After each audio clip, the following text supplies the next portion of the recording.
been very lucky that a bison wandered in close enough for him to attack, and he made a kill. Vital for the lion because the lion's literally at the end of his rope. The lion is primarily an ambush hunter. Its great size would seem to make it hard to hide, but it is perfectly suited for its environment. Its coloring matches the brush. It moves silently on padded feet and is able to remain completely motionless for hours. When it strikes, it is lightning quick. The mega bear would smell its prey first. Then, once he had it in sight, he would wait for it to enter striking distance. The bear's taking advantage of the wind. He's coming from downwind. The lion doesn't pick up his scent. He has no idea he's being stalked. The bear is moving up slowly using trees to help break up his silhouette. The bear moves in short bursts of speed. He was not built for long sprints in the heat. Shorter, controlled bursts also allow him to assess the situation to make sure he's not headed into an ambush. His first option is to scare a rival predator away and take its prey. The lion has to have this meal. His life depends on it. The bear comes bursting out of a grove of trees, roaring at the top of his lungs at a full gallop faster than a modern horse. The lion turns to face this attacker. The bear expects the lion to run, but the lion doesn't. The lion stands his ground. Bears in our own time are designed to hibernate.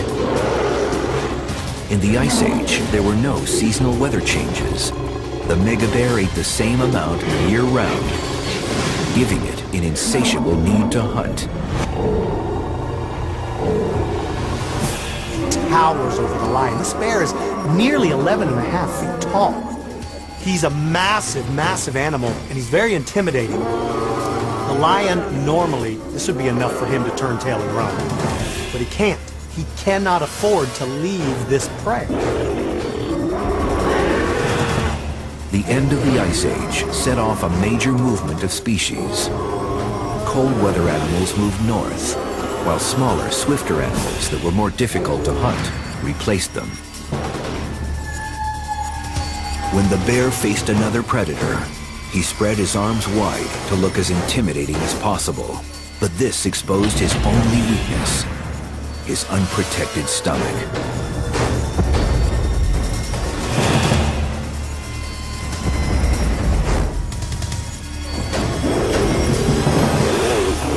The lion was unable to take advantage of that soft underbelly, and all he can do is clamp those huge jaws on the back of the bear. But the bear's body mass is so thick and that fat layer is so immense, it doesn't do a lot of damage. It hurts, but it certainly doesn't do a lot of damage to the bear. The bear is able to shake the lion off and regain his footing. He has a thick layer of fat to combat the cold that also makes him harder to hold on to. The lion takes the next step and makes a mock charge, hoping that the bear will stand again on his hind legs, because the lion's intent is to go in this time and try to grab the bear by the underbelly. But the bear doesn't stand up.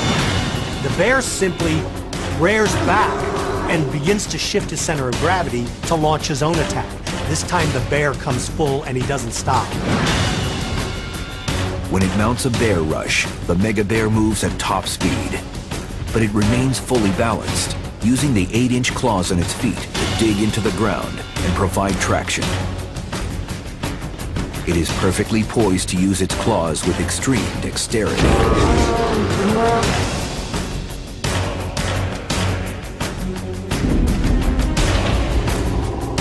He can swing those paws like a professional baseball player can swing a bat. And when he hits you, he's going to hit you with an incredible amount of force. It's not just the claws, it's the sheer force of the swing that's going to cause the damage. The mega lion's skull is much thicker than the modern lion. It could absorb a blow from a shovel to the head and quickly recover. Its strategy when facing a fellow predator was to circle until it could find where it was vulnerable. Once it identified its target, it would lunge and fake to maneuver its opponent into exposing its weak spot. The lion comes forward with a couple of mock charges, and the bear has a tendency to want to stand on those hind legs, and that's what the lion wants. But the bear doesn't stand up all the way, and that makes the lion's attack useless.